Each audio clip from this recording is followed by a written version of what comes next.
inaugural Labs Hackathon fireside chat. So this one is kind of be a broad subject. The plan is to daily have these sort of discussions where people can jump in. We're going to be interviewing experts, not even necessarily at Consensys, but everywhere, where we're going to be talking about how you narrow down the field, how you talk to people, how you grow your community, how you ship a product. Really thrilled kind of to sort of be hosting these discussions. On the line right now, we actually have the Nights and Weekends founding team, which I'm really excited about. Everyone on this call is a hacker, a side hustler, a shipper, an entrepreneur, a builder. So we just figured we'd kind of like start off with sort of an internal discussion around that. So just to kind of kick things off, everybody, do you kind of want to do like a quick, like 2-minute intro, kind of talk through what you've been doing? I can do it really quickly as first. I'm a designer. I work at Consensys Labs. I've been consulting for, I mean, probably like close to 3 or 4 years with a variety of companies, enterprise. Before that, I was an internal product guy who's doing lead on design systems and products basically for the last 10 years. So that's me. And I'm just going to kind of go in order of what Zoom has slotted everybody on the video. So Gabe, do you want to go next? Sure. Gabriel Anderson, head of market strategy and BI, also in Consensys Labs, serial entrepreneur and entrepreneur. If you name it, I've probably tried to ship it. A lot of failures along the way, a lot of dead companies along the way, a lot of learning what not to do, and a couple of wins on my belt. Underneath my belt, I am obsessed with figuring out what a business or team's unfair competitive advantage is, unlocking it, and then growing and scaling the shit out of it. I love to watch charts go up and to the right. That is my specialty, and wrapping that in unique and interesting business models. Fantastic. Brian, what about you, man?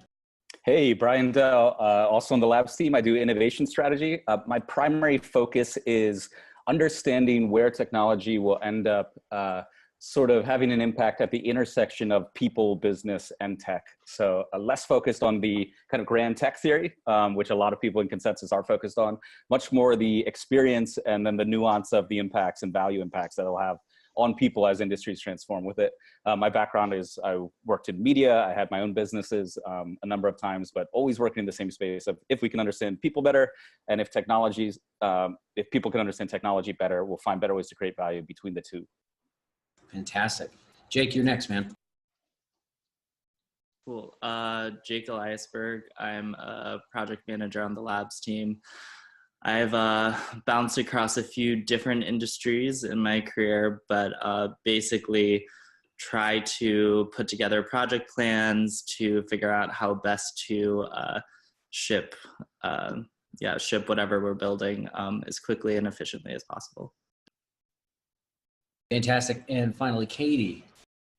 Hi guys, I'm Katie Johnson, also designer here on the Labs team, design and research strategist. I originally started my career in mechanical engineering, went to aerospace, then innovation strategy, and then found my way to UX. So I'm kind of a weirdo in that way. But like Brian, I'm ridiculously obsessed with the intersection of humans and technology and trying to understand how to make tech work for humans and humans work for tech.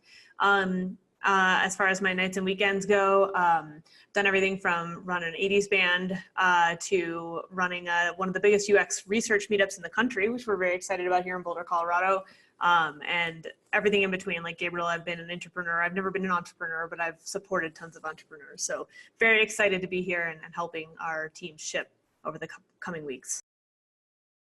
Fantastic. So I think the first question that I kind of had in my head, and I'm curious, it's sort of open to the group so people can kind of jump in as they want, but like, I would be really curious to get everyone's take on like what that hero's journey is for the entrepreneur, right? Like where does that, like what's the point of inception look like? And how does that idea grow from like sort of an idea to an experiment to a side hustle to like a full blown thing? Like what is that hero's journey? Gabriel. I'll go first. Yeah. So it really depends on the entrepreneur and kind of their background. Again, like I'm obsessed with people trying to figure out what their unfair competitive advantage is, what makes them unique, what their unique vision of what they want to build is, and what kind of market they want to tap into. And I like founders who have really strong wills, a lot of grit, a lot of scrappiness. But then using that grit and that scrappiness to launch very lightweight proof of concepts into the marketplace and getting customer feedback, interacting with the marketplace as quickly as possible. I have built an ungodly amount of ideas or businesses or products that nobody ever gave a shit about. And that's the most defeating thing for any entrepreneur, wantrepreneur, whatever you are in the cycle. And so I think that hero's journey, I mean, there's a great graph of it. You've probably seen it, like, oh my God, this is amazing. This is wonderful. And to the pit of despair. That pit of despair is usually when your darlings get killed. And the marketplace is really good at that. And that's what the marketplace is supposed to do. And so the faster you can get through that process and get out of that pit of despair and start to get momentum and traction, which I think over the next couple of days, we're going to be talking a lot about some of the ideas, some of the strategies and tactics that we use as both entrepreneurs, in helping people and founders get early traction and momentum. The quicker you can get through that cycle, the quicker you can get out of that pit of despair, and everybody goes through it. So, you know, don't worry, fight on. But yeah, it's a process. The market is the ultimate decider, the judge, the jury, and the executioner. And I like to bow at the altar of the marketplace. I love that. Katie, do you have some thoughts? There's no way I can follow up that level of drama with anything as meaningful in the drama space, but I completely agree with the trials portion, right? Like from the UX research standpoint, like two pieces come to mind for me. From the innovation side, kind of the moment of conception, right? The call to adventure of the hero's journey to me is so interesting, because I think we've been trained by kind of the way strong innovators have been kind of paraded around to us, that this is like a light bulb that happens in a silo for someone alone. I don't believe that, right? Like, I believe it happens from an experience. It happens from a combination of perspectives, from seeing something really broken, right? Like, there's a bunch of other ways that call to adventure can happen. And I think broadening our spectrum a little bit about where those kinds of inspirations come from, and like how a team, for example, arrives together, is where I have a lot of passion. So I care deeply about that. And then, as Gabriel suggested, the troughs of despair that come along the way. I think that the kind of expansion of humility in the first part of the hero's journey is where I spend a lot of my time, like helping people get out in the market, show people early concepts, even sketches, or even just descriptions of their ideas, right? And just see what sticks. And almost more importantly, see what doesn't, so that we can make our peace with the things that aren't meant to be. The pieces, the team, the idea, the founders, whatever, that aren't meant to be, that aren't supposed to be on the journey with us. And let that, you know, that kind of forgiveness and peace and atonement go, and have the separate ways peace happen earlier. So that the hero, or heroes in this case, if it is a group of people, a team, which of course we hope it is, can go forward. So I care deeply about those two things. So first, kind of that expansion of the idea and the way that this whole journey starts, that call to adventure, and then kind of the challenges and trials along the way as they get to the market part that Gabriel cares so deeply about. I love that, especially like this idea of gates, right? Like, you have an idea, it's difficult, I think, like, especially from my perspective, right? Like, there's the tendency to build in a vacuum, and then as you build, like you get more and more excited about the idea without any sort of external validation, because the building, like the creative aspect, is the most fun part. I love your idea of kind of like these gated sort of forcing functions to determine whether or not like the idea is something that's just a cool thought in your head, or is something like that actually has purchase. And like, especially like kind of like referencing Gabriel's piece about like bowing to the altar of what the user, like what the market demands. I really like that. I actually want to build on both of those pieces, because I think this is really important, especially in the early stages of a company. At least my experience has been, is you're trying to increase the velocity of interactions, the velocity of interactions with customers, potential advisors, team members, as Katie was referencing. It's what I like to call engineering moments of serendipity, right? Like, you don't know where the unlocking of the value is going to come from. You don't know what that next conversation will uncover or reveal. But along the hero's journey, as you have an increased amount of interactions outside of your bubble, I've typically found that all of a sudden, like, something appears and you're like, holy shit, that's a great idea. Or here's a person who can help me, or here's a missing piece that I didn't have, or here's a great team member that I really need. It's also why I really love hackathons, and this whole idea that we have of this virtual hackathon opening up the participation pool globally. I mean, it's like, there's something here, and I think every entrepreneur knows this. These early interactions are key to try to engineer these moments of serendipity as you're going down your path. I love that. Absolutely. Brian, do you want to kind of like jump in? Because I know, especially like from your perspective, right? Because you built several companies that you've actually managed, but then you're also on kind of the consulting side. So you've helped other people sort of build their companies side by side, right? Yeah, I think it's really interesting hearing us talk about this because I think we think of our customer as in labs as founders, and people who want to build things. But one of the things, as I sort of approach these things with founders, or even just with business leaders, it's recognizing that it's not your hero journey. It's actually your users or the person you're trying, and you're actually, the metaphor I always use is you need to be Excalibur and they need to be King Arthur. I love that. Excalibur doesn't really have a story unless it's being held by somebody, it's a pretty cool thing, but you need to have somebody that you're constantly with and saying, am I making you into a better hero across the things? I'm excited about, I think, the thing we're trying to stretch out with we'll have to come up with a new name for Hackathon because we're creating something new. We'll talk about that later. We'll take that offline. But I think the value to it is the pressure of a hackathon is to create code and kind of put something down, whether it's a pitch or a product that kind of gets through the rubric and gets to the other side in time.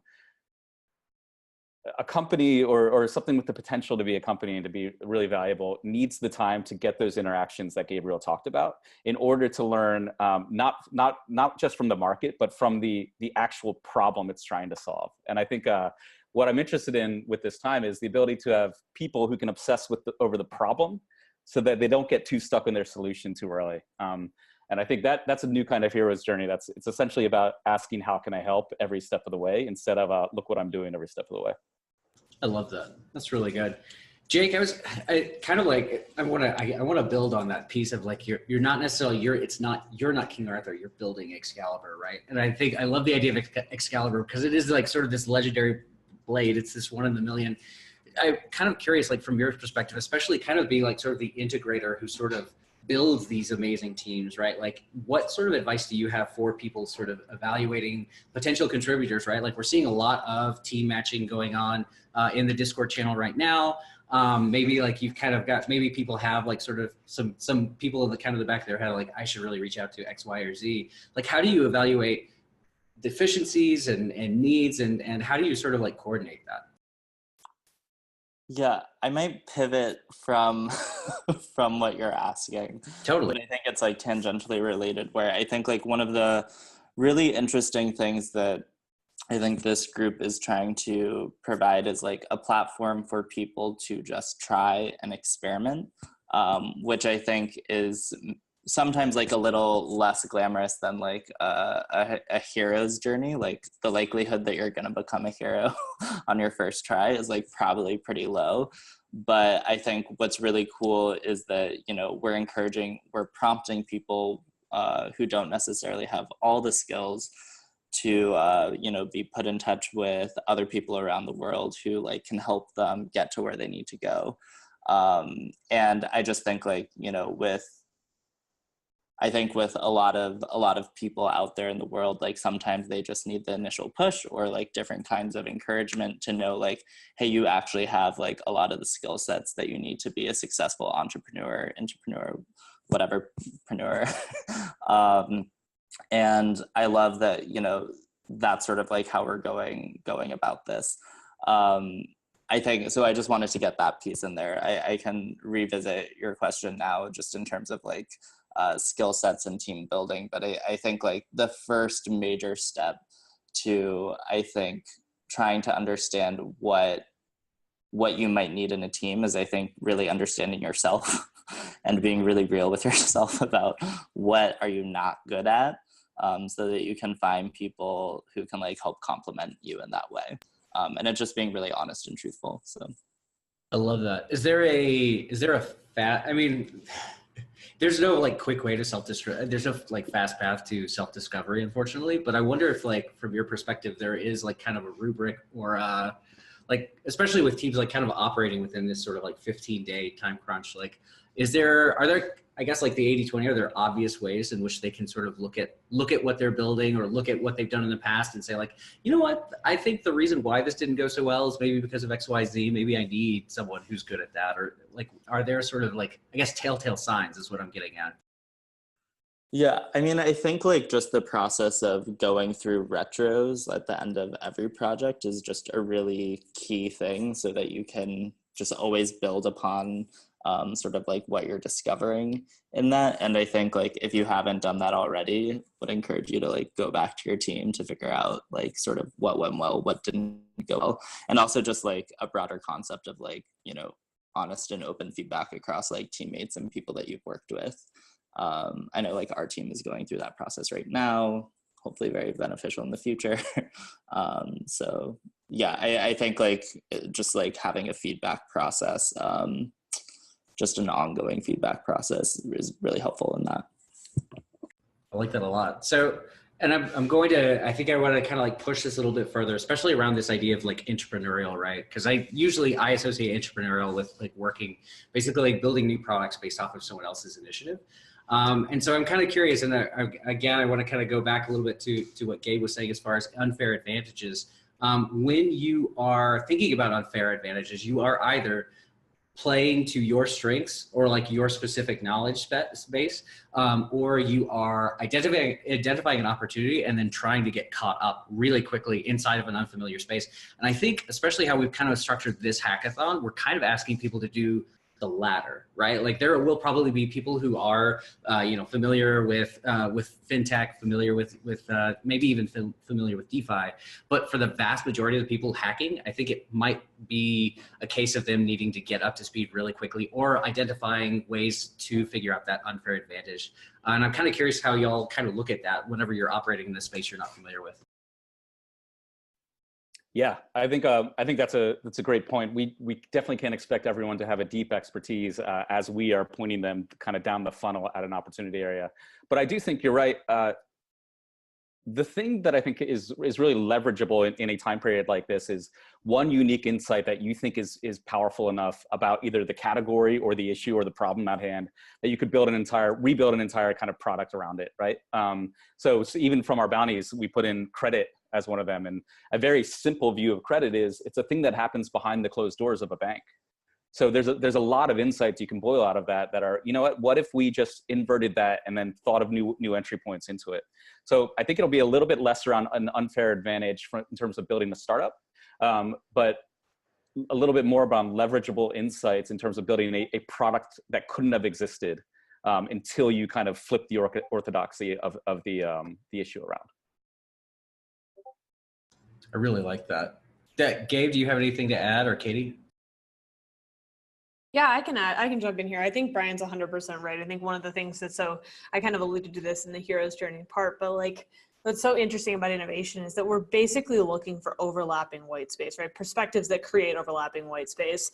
And so what Brian's kind of talking about is this idea that like orthodoxies flipped plus unfair advantage plus team dynamics really does actually give you a pretty narrow window in which to look. And I think the insight that he's talking about, I think that's so powerful for this kind of hackathon, because one thing that I think really is a problem for shorter hackathons or in-person hackathons is that a lot of times people are making compromises just to get the ball rolling. But here you actually have 15 days, right? So you kind of spread out the time in which you can kind of think about things, you can ideate, you can try some things on before you commit to a team and B, an idea. Take a couple of days, right? Like enjoy the stretch of this kind of space because that's why it's here. And so to Brian's point, like if you're clustered around a specific insight with a specific orthodoxy flip in a specific industry with a specific unfair advantage, you're gonna already have narrowed the pool pretty significantly. And then if you can start to build a team around that very specific problem you're going after, that very specific white space for opportunity, the innovation space that you're kind of looking for, you're already starting super aligned, right? I mean, you're not having a team join you saying, we're going to tackle DeFi. You're saying, we're going to tackle the way that, a person who had a tragic event in their family history that caused them to get behind on credit card payments, but has now gotten out of credit card debt, gets their first mortgage, even though their credit score sucks. Like That is a very specific problem that if you're going to solve that problem in the DeFi space, in the mortgage space, in the home loan space, about a specific type of person with a user and use case, with a very specific group of people, you're already so much more aligned than most people in our space, and certainly than most people at a 48-hour in-person hackathon, that if you take the time to get that alignment up front with yourself, to Jake's point, and your team, to Brian's point and Gabriel's points, it's just you're gonna reap the benefits of that, right? Like over the course of the 15 days. So I really, really love the idea that this hackathon affords us enough time to take a deep breath, take 2 to 3 days at the beginning, and really ask yourself, like, what am I qualified to do? What am I interested in? What is the user and use case that I'm passionate about? What are the details, the secondary, primary research I can bring to the table from my own lived experience and from my team's lived experience? I think you'll have a much narrower band of stuff to work with, and that's going to really accelerate your ability to move forward as a team and really ship some meaningful stuff in these first 15 days. I think just following up on that, I think the tension area between very broad buckets of like an industry or like finance or DeFi, right? Like flipping finance into DeFi, things like that is there isn't enough detail to actually grab onto something. So you use two words there. You use white space, which is a very big area, and then you use specificity, which is a very small area, right? And Gabriel, I've heard you talk a lot about find one customer, like stop building the billion-dollar companies, build the one customer company, and focus on that. Do you have any insight into kind of how you approach that? Yeah, I mean, like Zach and I have actually talked about this, and with our respective side hustles, we're both like side hustlers. I really think get small to get big, right? Like, and the way that I like to approach that, one, I like to find underserved markets, because one, I have no competition there, right? Like if my competition is not spending time on a particular marketplace, on a particular area, then I have a lot of room, one, to experiment, which means fuck up, right? Like you do that as a startup founder quite a bit. And two, I can build a product specifically around this customer set of customers, really small segment of customers. You can grow into corollary markets around that initial customer base, but like, especially with something like DeFi, like I spent years of a misspent in finance. I mean, the finance industry and decentralized finance is such a big marketplace. It's like a big thing to start to wrap your head around. So I love Katie's idea of like starting with that insight and then like honing in on that insight. And then pairing that with like, go out and start having some conversations, like try to find, and there's a couple of different ways that you can get there. There's the scratch your own itch way to launch a business. There's the market validation way to launch a business, where you just find a problem and then you throw up a couple of iterations. There's a lot of ways that you can do that. In fact, I think we're going to have some content coming out in the next couple of days around specific tactics and strategies. You know, but the thing that I would really challenge people to try to figure out and do over the next 15 days is get small, get really, really small, find an underserved market, the forgotten ones that people have just kind of discarded and forgotten about, and try to build a product around them and see if a very lightweight to do it is just like, if I do this for you, if I solve this problem, would that be worth X amount of money for you? Right? Like, would you be willing to pay me if I solve this problem for you? And by the way, if I don't solve this problem for you, no risk, right? Like, you're not going to pay me anything. So you create an irresistible offer. You got to you de-risk your startup business offering to this really small marketplace. And next thing you know, you start getting some traction and momentum. You figure out how to productize it. You find the next corollary markets. I really, really, really like that strategy quite a bit.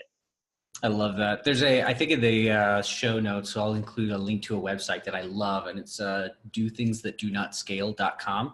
And it's literally just story after story after story of successful startups, and maybe even not a few startups you've never heard of.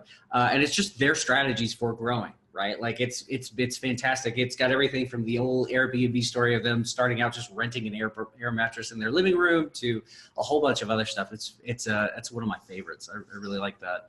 I kind of want to touch on the piece that we were sort of talking about as far as that narrowing, that specificity. Like, is there kind of a way in order to do that?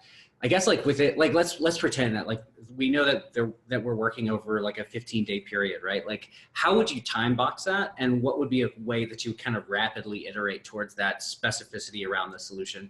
And if, like, let's pretend that you've got like 3 days to do it. Zach, do you have an answer to that? I feel like this is something you're pretty good at. Yeah, I mean, so if it was me, and you're right, I guess it is me, right? Because I was the one that created the time box in the first place. But so if it was me, I would probably go really, really kind of like touching on what Katie was saying, like go really, really broad, identify all the different really interesting pieces, and then try to get as narrow as possible, where as few people, like basically as few competitors as possible exist, right? Like we already know that DeFi is heating up. We've seen multiple posts from ABC. We've seen a bunch of posts from, I think like even Forbes Crypto was covering it, et cetera. It's supposed to be the next big killer app. That's one of the reasons why we picked it, right? Like it's kind of central to our thesis. But all that to say, there is a lot of opportunity because like people are just getting into the space, and you're able to, I think you're able to identify like really niche markets that don't already have 5 or 6 competitors already operating. So to me, it's almost like a Mad Libs game, where you take like what you're really interested in building, you take where the niches, the spaces that you're interested in operating, and then you take where the competitors already exist and already have it locked up. And then by just process of elimination, I find a lot of my ideas sort of are filtered down, and you can kind of immediately sort of identify what those compelling pieces are just by sort of like outlining the whole body of knowledge and the whole understanding of the space really, really quickly. I would also add that some of my best, like I would say, like I would really encourage people not to be afraid of pivoting even within the first 24 hours. Because what can happen is that you will have a spark of an idea and be like, oh my God, that's amazing. I'm really excited about this. And then what you'll do is I will go talk to someone who knows the space really well. That's kind of why we've really been pushing SMEs and advisors in this piece as well, is because as great of as fantastic as like just reading things go, and as, like digging deep into, Bloomberg and all that other stuff goes, you really cannot beat someone who has been eating, breathing and sleeping this for the last 16 years. The whole idea for one of these tracks came from a 2-hour interview that I got to do with a VP of Treasury at like a medium-sized bank, right? And it was like basically like whenever we started talking, we started digging through like all of the work that he had to do personally to onboard people into the credit system. It really underlined just how obvious and how painful of an omission this piece was, right? Like this credit score piece was. So I would strongly encourage you to like come up with an amazing idea, identify where people aren't operating, but then the very next thing I think you should do is like go find someone who knows this incredibly well, buy them coffee, and just talk to them. Let them talk about like what is really painful, what people would be surprised to learn as a pain point, et cetera. Because I think what happens for me at least, is in those discussions where they talk through and say like, a thing that people would be surprised to know about this is XYZ. Like suddenly it takes my idea, which is a little naive and a little, it's just a little unstudied, right? It's something that gets me excited, but is not necessarily undergirded with that 15 years of experience. And it reinforces it with the reality of how the systems work. And it gives you that sort of, it clarifies it. It gives you that sharpening clarification that really gives you an amazing product that you can start going to build. I love that. That's great. It also, I think, points to one of the things we talked a lot about before we kicked this off, which is the sort of difference between tech skills and tech capabilities and the entrepreneurial instinct of always reaching outside of your own experience, right? And then taking something with you and bringing something back.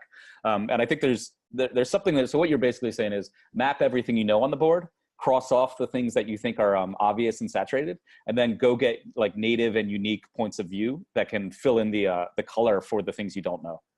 Yeah, I love that. I think that's going to be my 5. I'm going to steal that for my 5-bullet blog post about this. That's your 5-bullet blog post. Perfect.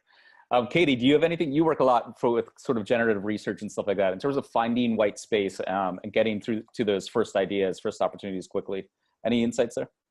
Yeah, again, I think Zach nailed it with talking to like people that have lived it, right? I mean, like, nothing beats that. I mean, there's just stuff that you just don't realize. I mean, even if you decide, right, you're going to go after someone who has a bad credit score that's trying to get their first mortgage, to use the same example from before.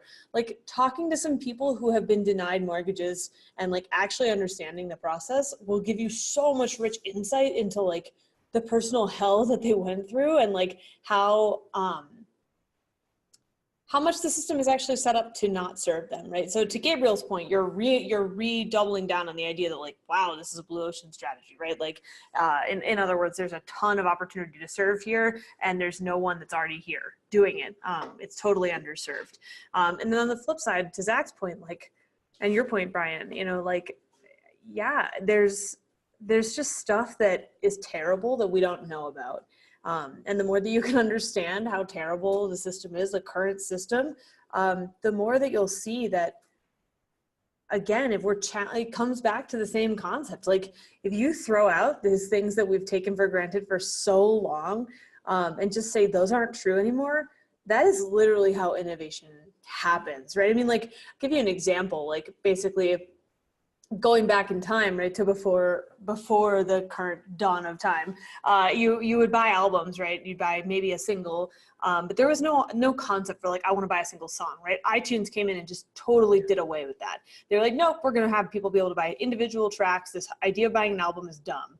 And it just rewrote the music industry. And now everything is single track based, right? Like there's actually a person on our team who's very upset about that, who talks a lot about like how albums should still be celebrated. And like, and I don't disagree with him, right? But like, this is a paradigm shift that happened because one day somebody was like, why do we have to buy an album when I want to listen to one song?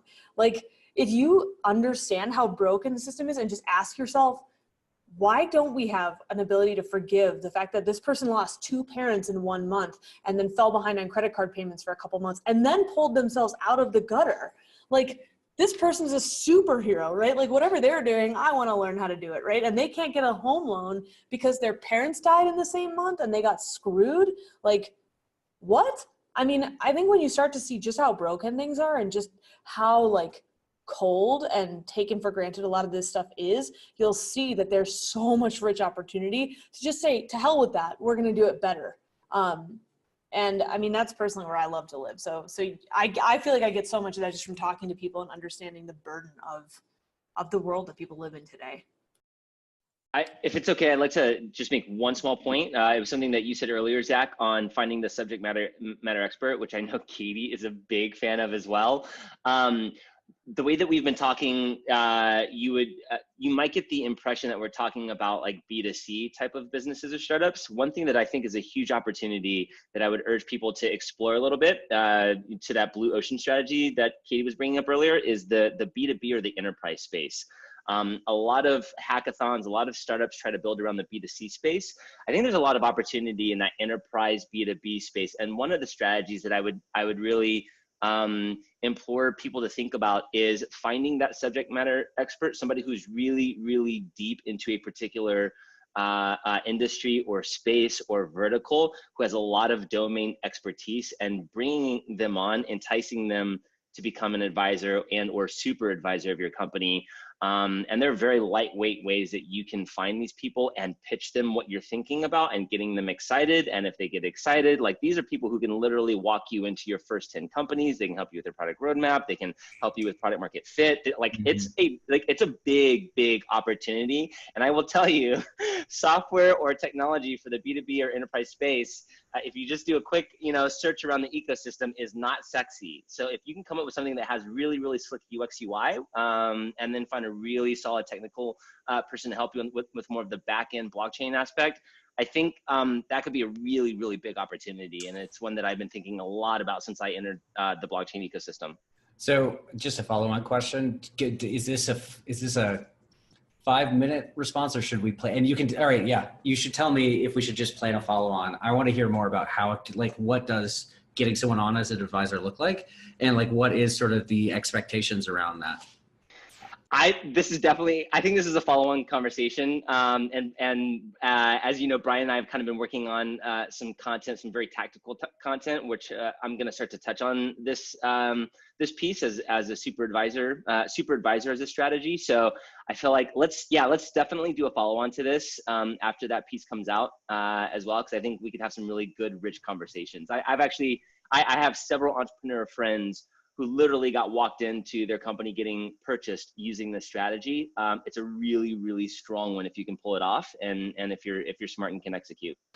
I also think we have a follow-on session coming up with getting people to respond to you too. So there's going to be 2 sessions to follow on with this.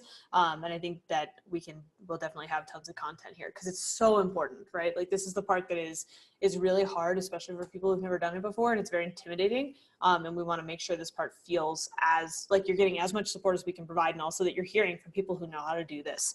Because just like everything else we've talked about, there is a structure and there's a way to do it that is more successful than in other ways, right? So we are going to be providing other content around this, and let's just stay tuned for some of that stuff. Great plug, Katie. Great plug. Are there any other additional kind of thoughts that people want to give? I don't want this to be like an hour-long podcast thing. People don't have that long commutes on summer. We're good. So I think just the closing piece that I wanted to kind of touch on was because we're wanting this to be sort of a piece that is not just necessarily like incentivizing people to work really hard for 15 days, but to think through what their next companies are going to be and incentivize like those entrepreneurs, those side hustlers, those hackers. I kind of wanted to spend a little bit of time. It's really easy to get focused on the contest aspect of it, the dollar amount sort of piece at the end goal. I think it'd be great just to riff for maybe 5 minutes on what does success look like for teams outside of that, right? Like if we could kind of outline like what does a team look like with after the 15 days of hard work, they kind of look back on it and they say like, man, that was a really good 15 days. What should that look like? Jake, do you want to take this one? Sure. I mean, I can give an idea just like from my personal perspective of what I think that could be. I mean, I think what would be really great is if, you walk away feeling, I guess, challenged and inspired about like what you were able to innovate and create. And I think maybe even taking that a step further, I think starting to think, I mean, potentially even like separate from the bounty or the problem at hand, you start ideating and thinking about like other problems out there in the world that, getting in this mindset, you also want to tackle with like, a group of people that you met to tackle these problems. So I think, if this helps to inspire you to think of other broader problems out there in the world or specific problems that you might want to solve, I think that would be really great. And I think also just like building your network of people that you could potentially work with and build really cool stuff in the future with. Yeah. I love that, especially the teams aspect. I don't think we have called that out to this point, and I really appreciate that because that is, I mean, to me, like that's one of the best investments that you're making over like these sort of projects, right? Is it's not just necessarily that you're building a cool thing, but you're finding amazing people to build it with. And so even if this isn't like the grand slam success that you're kind of expecting, you still get like those connections, those amazing people that you do maybe end up starting a company with eventually. Katie, I think you go on about this a lot as far as teams and not rock stars.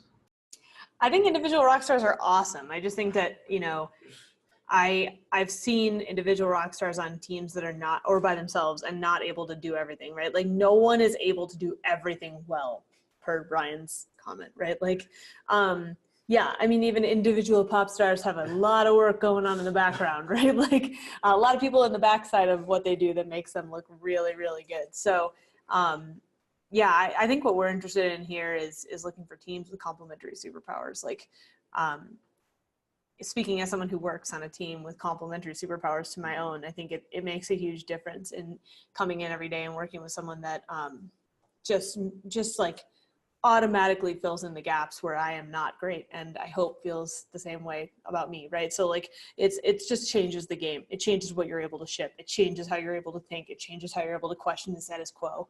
And I want to see more of that in our space and less focus on individual people and more about complementary teams. I think it's worthwhile trying to be very explicit also with like what we think a successful not experience, but outcome looks like for us, right? We think for Consensys, particularly because we're a very big global distributed company who believes in being big, global, and distributed, we think on the ground talent in places that aren't concentrated in regular pipelines of talent, such as New York, Silicon Valley, stuff like that, is a competitive advantage by opening up systems like this.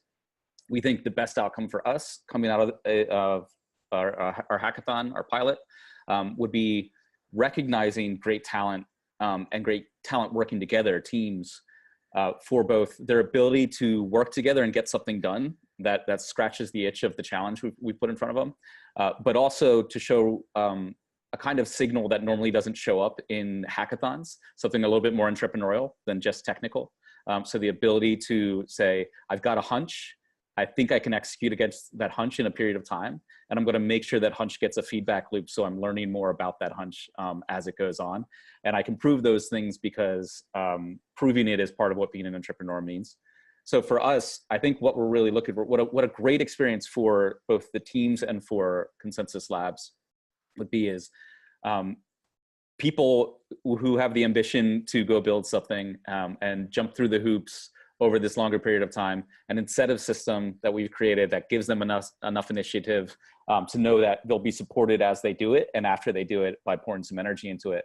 And teams that very clearly show signals of having a really interesting ability to execute, find an insight that's leverageable, but also do the hard, uncomfortable obstacle course work of entrepreneurship, which is get somebody to talk to them, ask somebody for difficult feedback, ask somebody for some honest truth about their problem. So to me, I don't want to speak for all of us, but in terms of our conversations, that's a good explicit read on what I think we hope this does, both now and over time as we do more of them. I love that. Especially the soul crushing part of showing people your demos and your prototypes and them not getting it and having to pivot. I mean, I would even deeper in the funnel is like solve a problem for somebody and get them to exchange money for the problem that you solve for them. Like that, to me, that boils out everything else that we're trying to get to. It's, can you create something that solves a problem for the marketplace and that people are willing to exchange value for? And like, in order to get there, you have to have a lot of those tough conversations. You have to do a lot of iterations, right? You have to put your product in front of people and go through the soul crushing experience of having them stomp it out and kill your darlings. But like, I'm a romantic about this, but there is a purity to commerce, right? Like I am willing to exchange a representation of the amount of time that it took me to produce this unit.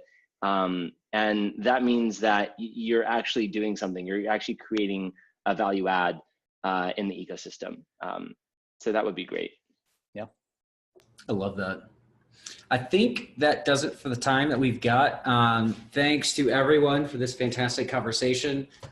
This was kind of a little ad hoc. We sort of operate under the virtues that we aspire to reward, which is that we just kind of ship things early and often and hope that they don't blow up. So thanks everybody for showing up. This has been a fantastic discussion. I think tomorrow we actually have a guest from outside of Consensys. I'm really excited to talk about. He's going to be covering why blockchain or why not blockchain for your product. So in the past, he has kind of vetted for some of our hackathons and has just kind of given us some fantastic feedback as far as like what to look for, where that 10x sort of differentiator comes from whenever you leverage blockchain technology.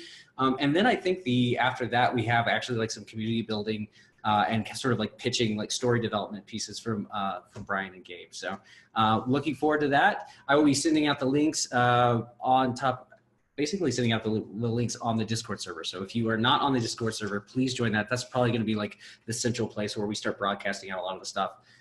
So thanks to everybody for showing up, and looking forward to 15 days of hour-long discussion.